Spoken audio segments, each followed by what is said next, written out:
ഹരിശ്രീ ഗണപതയേ നമ. അവിഘ്നമസ്തു. ഓം നമോ ഭഗവതേ വാസുദേവായ. ശ്രീകൃഷ്ണ പരമാത്മനേ നമ. സർവഭക്തമക്കൾക്കും എൻ്റെ വിനീതമായ പ്രണാമം. എല്ലാവർക്കും ശാന്തിയും സമാധാനവും എല്ലാ നന്മകളും ഉണ്ടാകണമെന്ന് പ്രാർത്ഥിക്കുന്നു. ഓം ലോകാ സമസ്ത സുഖിനോ ഭവന്തു. നമ്മൾ നാരായണീയം പാലാഴി മഥനം ദശകം 27 വായിച്ചുകൊണ്ടിരുന്നത്. ശ്ലോകം 5 വരെ വായിച്ചു. പാലാഴി മഥനത്തിന് ഈ വാസുകിയെ സർപ്പത്തിനെ ആണ് കയറായും മന്ധരപർവ്വത്തെ മത്തായും ഉപയോഗിച്ചു. അങ്ങനെ വാലറ്റത്ത് ദേവന്മാരും വാസുകിയുടെ തലയ്ക്കൽ അസുരന്മാരുമായിട്ട് നിന്ന് കടയുന്നു. അതാണ് നമ്മൾ അതിനായിട്ട് ഒരുക്കമാണ് നമ്മൾ വായിച്ച് നമുക്ക് 6 ശ്ലോകം വായിക്കാം. ശ്ലോകം 6. ക്ഷുബ്ധാദ്രൗ ക്ഷുഭിത ജലോദരേ തദാനീം ദുഗ്ധാബ്ധൗ ഗുരുതര ഭാരതോ നിമഗ്നേ ദേവേഷു വ്യഥിത തമേഷു തൽപ്രിയൈഷീ പ്രാണൈഷീ കമഠതനും കഠോരപൃഷ്ടാം. ക്ഷുബ്ധാദ്രൗ ക്ഷുഭിത ജലോദരേ തദാനീം ദുഗ്ധാബ്ധൗ ഗുരുതര ഭാരതോ നിമഗ്നേ ദേവേഷു വ്യഥിത തമേഷു തൽപ്രിയൈഷീ പ്രാണൈഷീ കമഠതനും കഠോരപൃഷ്ടാം. ഭഗവാൻ ഇവിടെ കൂർമാവതാരം എടുക്കുന്നു. എന്തിനാണ് എടുക്കുന്നതെന്നാണ് ഇവിടെ പറയുന്നത്. പാലാഴി മഥനം അങ്ങനെ തുടങ്ങി. പാലാഴി മഥനം തുടങ്ങിയപ്പോൾ എന്ത് പറ്റി? എല്ലാം പാലാഴി സമുദ്രമാകുന്ന ഈ പാലാഴി ക്ഷുഭിതയായി. അങ്ങനെ ആകെ കലങ്ങി മറിഞ്ഞു. ക്ഷുഭിതയായ വെച്ചാൽ പാലാഴി കലങ്ങി മറിഞ്ഞ് എന്താ ആ പാലാഴി മഥനം അത്ര ഭയങ്കരമായൊരു പർവ്വതമല്ലേ എടുത്ത് കടയുന്നത്. അപ്പോൾ ക്ഷുഭിതയായ പാലാഴിയിൽ കടകോലായ മന്ധര പർവ്വതം ഭാരം ഏറെ ഉള്ളതിനാൽ താണുപോയി. അപ്പോൾ താണുപോയപ്പോൾ എന്ത് ചെയ്തു? ഇത് കണ്ടു നിന്ന ദേവന്മാരെന്ത് ചെയ്തു? ദുഃഖിതരായി. കാരണം അവർക്ക് വേണ്ടിയല്ലയോ അമൃത് എടുക്കേണ്ടിട്ടല്ലയോ ഇത് കടയുന്നത്. അപ്പോൾ ദേവകൾക്ക് വിഷമമായി, ദുഃഖിതരായി. അങ്ങനെ ഭഗവാനെ ഒരു പ്രാർത്ഥന തുടങ്ങി. ഈ ദേവന്മാരെല്ലാം കൂടെ വിഷമിച്ചിട്ട് ഭഗവാനെ ഇങ്ങനെ പ്രാർത്ഥിച്ചു. ആ സമയം ഭഗവാൻ അവരെ സന്തോഷിപ്പിക്കുന്നതിനായി ആശ്വസിപ്പിക്കുന്നതിനായി വേഗം കട്ടി കൂടിയ മുതുകല്ലുള്ള, അതായത് മുതുകത്ത് നല്ല കട്ടി വേണമല്ലോ ഈ പർവ്വതം താങ്ങി നിർത്തണ്ടേ, അത്രത്തോളം കട്ടിയുള്ള മുതുകല്ലുള്ള ഒരു കൂർമ്മമായി മന്ധരം താങ്ങണമെങ്കിൽ മുതുകിന് ബലം വേണമല്ലോ. അതുകൊണ്ട് കൂർമ്മം, അതായത് ആമയായി അവിടെ വന്നു. ആമയുടെ ശരീരം അങ്ങനെയാണ് ഭഗവാൻ എടുത്തത്, സ്വീകരിച്ചത്. ഈ എത്രമാത്രം ഭാരമുള്ള ഈ പാലാഴി അത് ആ സമുദ്രത്തിന് താഴേക്ക് ഈ പർവ്വതം പോയപ്പോൾ അതിനെ താങ്ങി നിർത്തണമെങ്കിൽ, അത്രയ്ക്കും ഭാരം എടുത്ത് വെക്കണമെങ്കിൽ ആ എല്ലിന്, ആ ആമയുടെ മുതുകത്തെ എല്ലിന് എത്രത്തോളം കട്ടി വേണം. ഭഗവാൻ അങ്ങനെ തന്നെ ആ രൂപം സ്വീകരിച്ചു. ഇവർക്ക് ഈ ദേവന്മാരുടെ പ്രാർത്ഥന അത്രമാത്രം വിഷമിച്ച് ദുഃഖിച്ചാണ് അവർ പ്രാർത്ഥിച്ചപ്പോൾ ഭഗവാൻ അറിയാം ഈ പർവ്വതത്തെ താങ്ങണമെങ്കിൽ അത്രത്തോളം വേണം കട്ടിയെന്ന്. അതനുസരിച്ചുള്ള കട്ടി കൂടിയ എല്ലുകളുള്ള ഒരു ആമയായി ആണ് ഭഗവാനോടെ സ്വീകരിച്ചത്. അങ്ങനെയാണ് ഭഗവാൻ ആമയായി, അത് കമഠം, അങ്ങനെ ഭഗവാൻ അവതാരം എടുത്തത്. അതിനു വേണ്ടിയാണ്. നമുക്ക് 7-ാം ശ്ലോകം വായിക്കാം. ശ്ലോകം 7. വജ്രാതി സ്ഥിരതര കർപ്പരേണ വിഷ്ണു വിസ്താരാൽ പരിഗത ലക്ഷയോജനേന അംബോധേ കുഹര ഗതേന വഷ്മണാത്വം നിർമഗ്നം ക്ഷിതിധരനാഥം ഉന്നിനേധ. വജ്രാതി സ്ഥിരതര കർപ്പരേണ വിഷ്ണു വിസ്താരാൽ പരിഗത ലക്ഷയോജനേന അംബോധേ കുഹരഗതേന വഷ്മണാത്വം നിർമഗ്നം ക്ഷിതിധരനാഥ ഉന്നിനേധ. ഈ ശ്ലോകത്തിൽ ഭഗവാനെ നാരായണ ഗുരുവായൂരപ്പ സർവവ്യാപിയായ അല്ലയോ ഭഗവാനെ. കാരണം അത്രമാത്രം ഒരു സങ്കടപ്പെട്ട് പ്രാർത്ഥിച്ചപ്പോഴാണല്ലോ ഇങ്ങനെ ഭഗവാനിങ്ങനെ ആമയുടെ ശരീരം സ്വീകരിച്ചത്. അപ്പോൾ ദേവന്മാർ പറയുന്നു, അതുമല്ല ഈ ഭട്ടതിരിപ്പാടും ഇതിനെപ്പറ്റിയാ വർണ്ണിക്കുന്നത്. സർവവ്യാപിയായ അല്ലയോ ഗുരുവായൂരപ്പ, അവിടുന്ന് വജ്രത്തേക്കാൾ കടുപ്പം കൂടിയ മുതുകല്ലുള്ളതും ലക്ഷം യോജന വലിപ്പമുള്ളതും.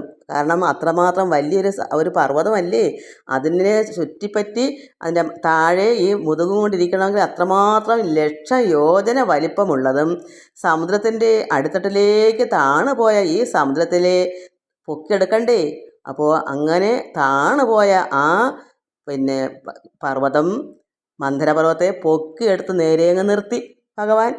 അത്രമാത്രം വലിപ്പം ഭാരവും ആർക്ക് വേണം അന്നേരം? ഈ ആമയ്ക്ക് വേണം. അത്രമാത്രം വലിപ്പമുള്ള പർവ്വതത്തെ താങ്ങണമെങ്കിൽ എത്രത്തോളം വേണം മുതുകല്ലിന് ശക്തിയും എല്ലാം.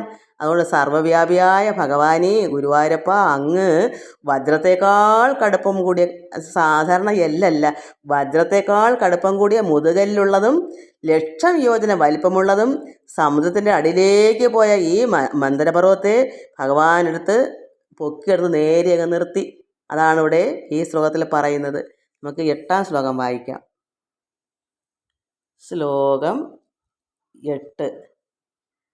ഉന്മഗ്നേ ഝടതി തഥാ ധരാധരേന്ദ്രേ നിർമേധുർ ദൃഢമിഹ സമ്മതേന സർവേ ആവശ്യ ദിതയഗണേഭ്യ സർപ്പരാജേ വൈവശ്യം പരിശമയൻ അവീവൃതസ്ഥാൻ.